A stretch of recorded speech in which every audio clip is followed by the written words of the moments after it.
Well, we have a number of juries deliberating, and one that has been deliberating, and they're to their third day, is the case of Ghislaine Maxwell. As you know, she is charged with sex trafficking between 1994 and 2004 for Jeffrey Epstein, bringing young girls that would satisfy him to various parts of the country, and according to some of them, touching their breast, confirmed by other testimony in the courtroom, according to the prosecution. Well, yesterday, the jury was very, very busy, and Adam Klasfeld has been there. Adam, there was a ping pong of notes going on. It was kind of like the Broadway show Phantom of the Opera. Another note from the jury. Tell us what they were looking for. So they are looking for a wide variety of evidence. First, right off the gate, they looked for the transcripts of all of Ghislaine Maxwell's alleged victims. That includes Jane, the first accusing witness, Annie Farmer, the only witness who is testifying against her under her full and real name, and also Carolyn, who is at the nexus of the sex trafficking count. So they wanted the entire transcripts from them. Notably, they did not ask for the transcript of Kate because it's already been decided by Judge Nathan that Kate was above the age of consent and can't be considered to convict Ghislaine Maxwell based on the alleged acts she described. So they're paying attention right off the gate, those three accusing witnesses.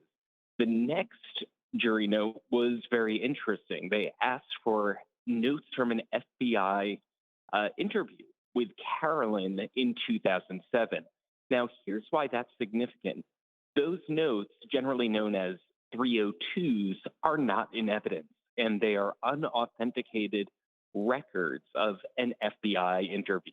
They're not a transcript, and the defense throughout the case has told the jury that their stories have changed. And right now, the jury is considering that issue. Has Carolyn's story changed from 2007, according to the notes of that interview, to her testimony this year?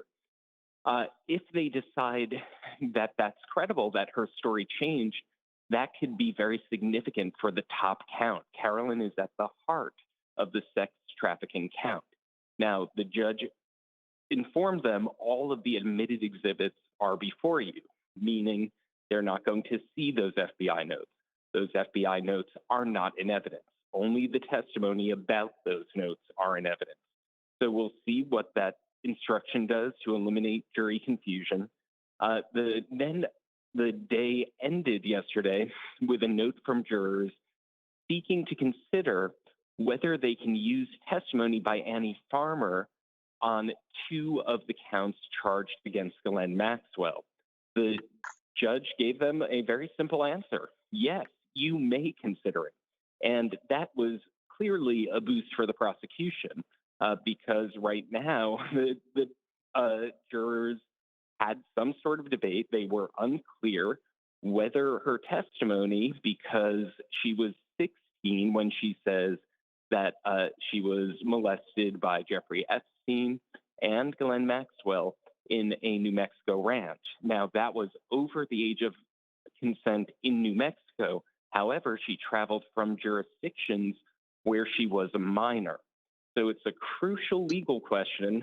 The jury apparently seems to have had some sort of debate on it, and that debate was resolved right before the end of deliberations yesterday. So, Adam, given that, do you expect there could be a verdict? Because I know the jury, and if you follow Adam, please go to Adam at Klasfeld Reports. Adam is our Law&Crime managing editor, Law&Crime News managing editor, and he will show you some exhibits. But there was one exhibit that the defense tried to show the jury that was released yesterday. The defense did show the jury that showed all the interactions with other people in this alleged conspiracy, showing that they could make up their story. So do you think that there's going to be a verdict, or are they going to be stuck on whether or not the stories were made up or agreed to be agreed with each of the alleged victims? So there are a couple of things there. At the end of proceedings yesterday, jurors contemplated they might be here a while. They said that they would only like to deliberate until 4:30 p.m. today. Now, does that mean they're going to use their full day today and they won't return a verdict? who knows? Anything can happen during deliberations. But they're at least contemplating an end time today. They may be signaling some sort of disagreement that's going to take a long time. So I wouldn't place any bets on when this will end. As to the other question, I believe what you're referring to, there was an exhibit that was essentially shown during a graphic more rather than an exhibit shown during the defense summations. And that goes to the heart of the defense theory of the case. They're essentially claiming that this is about money, manipulation, and fading memories. And the graphic showed the attorneys for all of the accusing witnesses and trying to tie that to civil litigation. We'll see how convincing the jury finds that. We know that the jury was paying attention to both the prosecution and the defense cases. They've been actively taking notes. And as we've seen already, there has been vigorous debate throughout.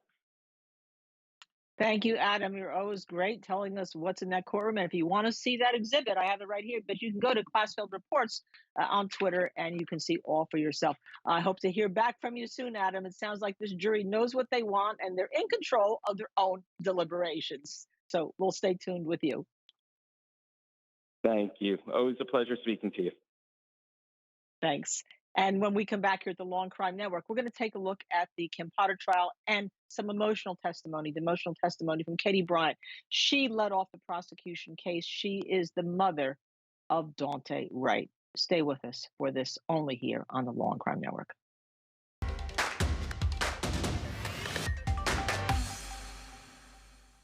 Hi, this is Dan Abrams with exciting news for all of our Law&Crime followers on YouTube. You can now get the live Law&Crime Network with YouTube TV for all of your daily live trial coverage, legal news, expert analysis, and original true crime programs. Subscribe to YouTube TV today and then locate Law&Crime in the channel guide. And for only $1.99 a month, you can add the network to your bundle. Watch Law&Crime every day with YouTube TV. We put you in the jury box.